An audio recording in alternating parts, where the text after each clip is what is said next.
بسم الله والصلاة والسلام على رسول الله. السلام عليكم ورحمة الله وبركاته. بدءا أنا لست مرتاحا جدا لمصطلح الإسلام السياسي.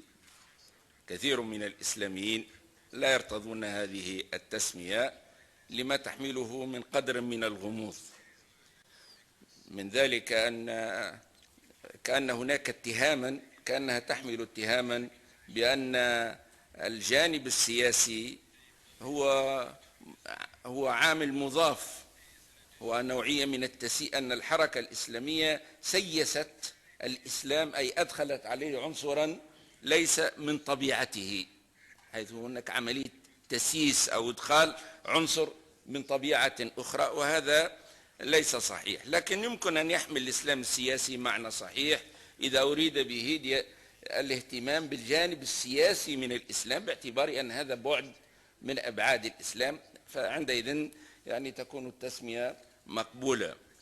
المعلوم كل من يدرس الإسلام يدرك بأن الإسلام سياسي أو لا يكون أصلا، بأن السياسة مقوم أساسي من مقوماته، تلك طبيعة نشأته. ورغم أن مؤسس الإسلام محمد رسول الله صلى الله عليه وسلم امتداد لإخوانه من الأنبياء الذين سبقوه، لكنه تميز بأنه لم يؤسس دينا فقط، وإنما أسس دولة أيضا، أسس دولة وأسس مجتمعا وحضارة. وبالتالي ما الشعار الذي رفعته الحركة الإسلامية تعريفا للإسلام بأنه دين ودولة وقانون وحضارة هو تعريف صحيح وليس دخيلا عن الإسلام. انتقال النبي نفسه إلى الملأ، إلى الرفيق الأعلى، لم ينهي، لئن أنهى موضوع الوحي ختمت الرسالة، لكن مهمة الرسول تواصلت عبر أمته. ولذلك وهو يسجى عليه الصلاة والسلام أسس أصحاب الكبار، أسسوا واصلوا مهمته السياسية كرئيس للدولة. وصف الخلفاء الأربعة الأول بأنهم راشدون، باعتبار أنهم تولوا السلطة عبر انتخاب شعبي حقيقي، ولذلك وصفت تلك المرحلة بالرشد، باعتبار أن الدولة فيها قامت على الإجماع، قامت على الشورى. بعد ذلك تأثر الوضع السياسي للأمة الإسلامية بروح العصر، وهي روح إمبراطورية تأليهية، فنشأ وضع ليس هو خليط بين الروح الإمبراطورية السائدة في العصر والتراث القبلي وبين الإسلام. على كل حال أصبحت شرعية الحكم تقوم على القوة وليس على الشورى وليس على الإجماع الشعبي. العلماء حاولوا جاهدين أن يستعيدوا النموذج الراشدي، ولكن روح العصر كانت غالبة، فانتهى الأمر إلى نوع من المعادلة، إلى شراكة بين الحكام وبين العلماء.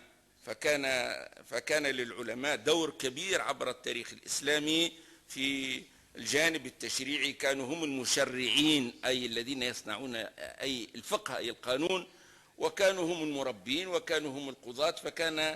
فالتاريخ الإسلامي في خطه العريض كان الحكم فيه شراكة، ولذلك عرفت المجتمعات الإسلامية تزاوجا في الوقت نفسه بين أنظمة فاسدة وبين مجتمعات مزدهرة بالثقافة والتجارة وحرية التنقل. هذا الوضع انتهى بسقوط آخر شكل من أشكال الدولة الإسلامية سنة 1924 بسقوط الخلافة العثمانية. عندئذ مثل سقوط الخلافة نوعا من الزلزال في الحس الإسلامي، لأنه لأول مرة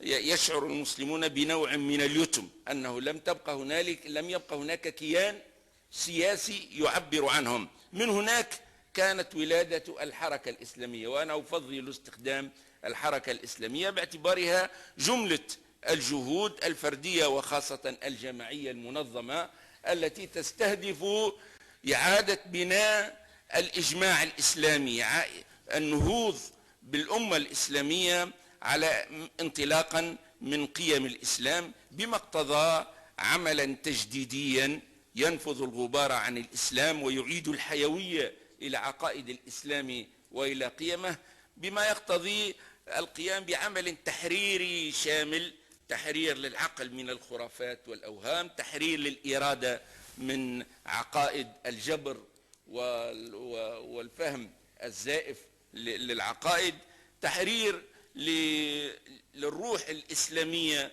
من التبعية، سواء يعني التبعية لعصور الانحطاط أو التبعية للقيم الاستعمارية الوافدة. إذن نستطيع أن نقول بأن ولادة الحركة الإسلامية أصلا ولدت من حدث سياسي يتمثل في غياب الشرعية وسقوط وغياب الإجماع. إذن السياسة مزروعة في مكون أساسي ومزروعة في أصل هذا الكيان، بل مبرر وجود الحركة الإسلامية هو إعادة بناء السياسة، إعادة بناء الإجماع، إعادة بناء الأمة. غير أن إعادة بناء دولة اقتضى مشروعا إحيائيا شاملا لا يقتصر عن السياسة بل يتجه إلى الإنسان المسلم، في المستوى العقدي والفكري يتجه إلى جملة مسالكه بالتربية، يتجه إلى الأسرة، يتجه إلى كل أبعاد المجتمع الإسلامي. أحسب أن القضية التي واجهت ولا تزال تواجه الحركة الإسلامية حتى اليوم هي من طبيعة سياسية، وتتمثل حيث حيث هناك احتلال تكون أولوية الحركة الإسلامية مقاومة هذا الاحتلال، وهذا ما نراه بقايا الاحتلال التي نراها في فلسطين ونراها في العراق وفي أماكن أخرى. فحيث كان هناك احتلال هناك الجواب هو الجهاد، هو العمل على تحرير ما تبقى من أوطان المسلمين من الاحتلال الأجنبي. ولقد أنجز الفكر الإسلامي إنجازا مهما إذ استطاع أن يميز بين الاستخدام المشروع للجهاد في محاربة الاحتلال وبين الاستخدام غير المشروع للجهاد عندما يستخدم أداة لحل المشكلات داخل المجتمع الإسلامي. والعمل الذي قام به العلامة الشيخ القرضاوي في هذا الصدد عمل مهم جدا في هذا التمييز، إذ يسلب عن جماعات التشدد ما تقوم به من عمل هو في الحقيقة عمل فوضوي داخل المجتمعات الإسلامي، ويستبقي للجهاد ميدانا أساسيا هو تحرير دار الإسلام أو بلاد الإسلام من الاحتلال الأجنبي. على الصعيد الدولي هنالك خطاب الحركة الإسلامية توجه خطابا إنسانيا ينطلق من الإسلام ذاته، من حيث أن الإسلام دعوة للبشرية، دعوة للرحمة العامة، دعوة لنظام دولي يسوده العدل. فخطاب يا أيها الناس هو خطاب أصيل إلى جانب خطاب يا أيها الذين آمنوا، رغم أن الشغل الأكبر كان على الخطاب الأول يا أيها الذين آمنوا، لكن الخطاب الثاني يا أيها الناس لم يقع عليه شغل حقيقي، مع أنه جزء أساسي من الخطاب القرآني. الإسلام ينظر للبشرية على أنها أسرة واحدة من أب واحد وأم واحدة، والكون هذا كله يسيره رب واحد، وبالتالي فالبشرية أسرة واحدة مطلوب أن يقوم بينها العدل وأن يقوم بينها التعاون والتراحم